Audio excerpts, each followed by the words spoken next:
Hello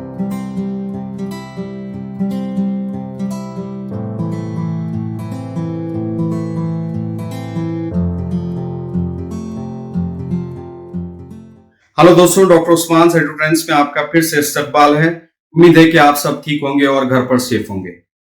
दोस्तों, आज हम आर्थेरोस्क्लेरोसिस के बारे में बात करेंगे। आर्थेरोस्क्लेरोसिस कोरोनरी आर्टरी के ब्लॉक होने की वजह से होती है। ये तब होती है जब चर्बी यानी फैट्स, कोलेस्ट्रॉल और दूसरे सब्सटेंसेस आर्टरीज के अंदरूनी दीवारों में हार्ड सब्सटेंस बना लेते हैं, जिसको हम प्लेक कहते हैं। ये प्लेक एक हार्ड सरफेस बना देता है, जिसकी वजह से ब्लड का सर्कुलेशन ब्लॉक हो जाता है।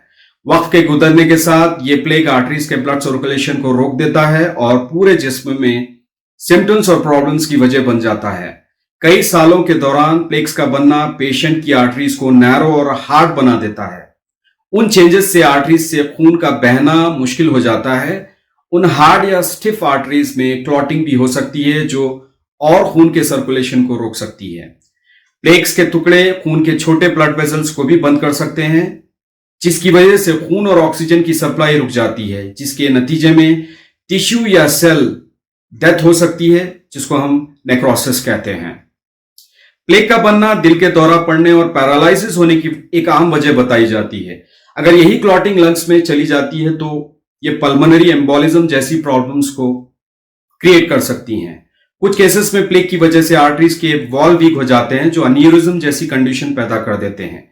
एन्यूरिज्म में आर्टरीज के वॉल्स टूट सकते हैं और खून बह सकता है, जो जानलेवा साबित हो सकता है।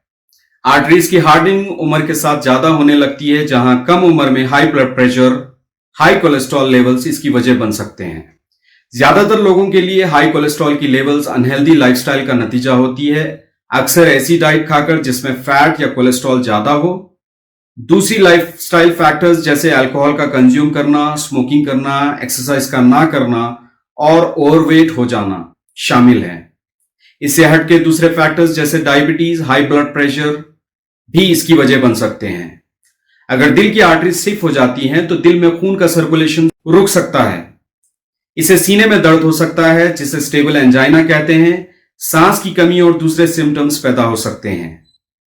नैरो ब्लॉक्ड आर्टरीज पेशेंट की इंटेस्टाइन, किडनी, पैर और दिमाग में भी प्रॉब्लम्स क्रिएट कर सकते हैं। अगर हम ट्रीटमेंट की बात करें तो आर्टरीज के स्टिफनेस को रोकने के लिए लाइफस्टाइल चेंजेस करने पड़ते हैं, जैसे फैटी फूड को अवॉइड करना, पॉसिबली बैलेंस मील्स को कंज्यूम करना जिसमें लो फैट या लो कोलेस्ट्रॉल हो, रोजाना फलों और सब्जियों को खाने में शामिल करना, हफ्ते में कम से कम 2 बार भुनी हुई मछली को अपनी डाइट में शामिल करना मददगार साबित हो सकता है। अल्कोहल और टोबैको को टोटली अवॉइड करना और हर दिन 30 से 90 मिनट तक एक्सरसाइज करना फायदेमंद हो सकता है। अपने डॉक्टर से अपना ब्लड प्रेशर रेगुलरली चेक करवाते रहें और अगर ब्लड प्रेशर हाई हो तो यह जरूरी हो जाता है कि आप उसको कम करें और कंट्रोल में रखें।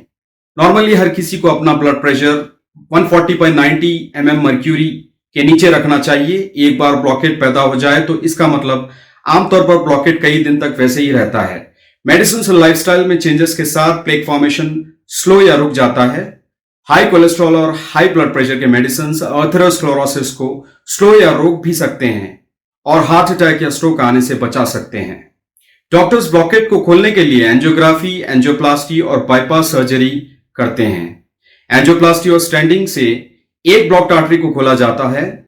स्टेंटिंग की मदद से ब्लड का सर्कुलेशन को खोला जाता है, लेकिन फ्यूचर हार्ट अटैक से पेशेंट को बचाया नहीं जा सकता।